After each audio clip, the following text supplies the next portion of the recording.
Please like, share and subscribe. In this sad world of ours, sorrow comes to all, and, to the young, it comes with bitterest agony, because it takes them unawares. The older have learned to ever expect it. I am anxious to afford some alleviation of your present distress. Perfect relief is not possible, except with time. You cannot now realize that you will ever feel better. Is not this so? And yet it is a mistake. You are sure to be happy again. To know this, which is certainly true, will make you some less miserable now. I have had experience enough to know what I say, and you need only to believe it, to feel better at once. As a nation, we began by declaring that all men are created equal. We now practically read it, all men are created equal, except Negroes. When the know-nothings get control, it will read, all men are created equal, except Negroes, and foreigners, and Catholics. When it comes to this, I should prefer emigrating to some country where they make no pretense of loving liberty, to Russia, for instance, where despotism can be taken pure, and without the base alloy of hypocrisy. From whence shall we expect the approach of danger? Shall some transatlantic military giant step the earth and crush us at a blow? Never. All the armies of Europe and Asia could not by force take a drink from the Ohio River or make a track on the Blue Ridge in the trial of 1,000 years. No, if destruction be our lot, we must ourselves be its author and finisher.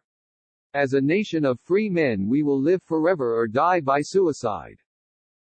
With malice toward none, with charity for all, with firmness in the right as God gives us to see the right, let us strive on to finish the work we are in, to bind up the nation's wounds, to care for him who shall have borne the battle and for his widow and his orphan, to do all which may achieve and cherish a just and lasting peace among ourselves and with all nations.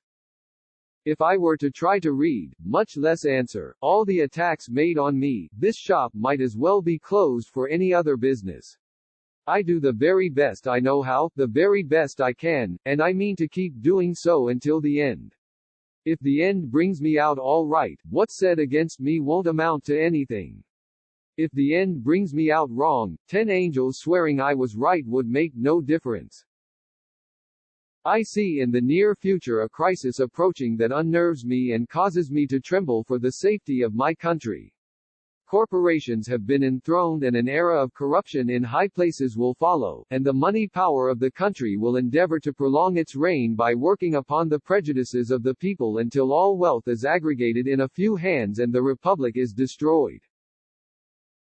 Allow the president to invade a neighboring nation, whenever he shall deem it necessary to repel an invasion, and you allow him to do so whenever he may choose to say he deems it necessary for such purpose, and you allow him to make war at pleasure. If, today, he should choose to say he thinks it necessary to invade Canada to prevent the British from invading us, how could you stop him? You may say to him, I see no probability of the British invading us, but he will say to you, be silent, I see it, if you don't. That some should be rich shows that others may become rich, and hence is just encouragement to industry and enterprise.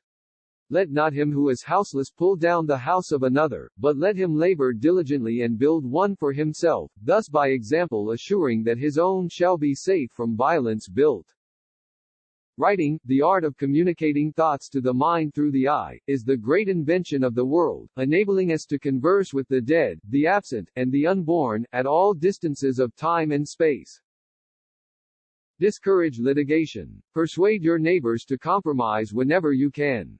Point out to them how the nominal winner is often a real loser, in fees, expenses, and waste of time. As a peacemaker, the lawyer has a superior opportunity of being a good man. There will still be business enough.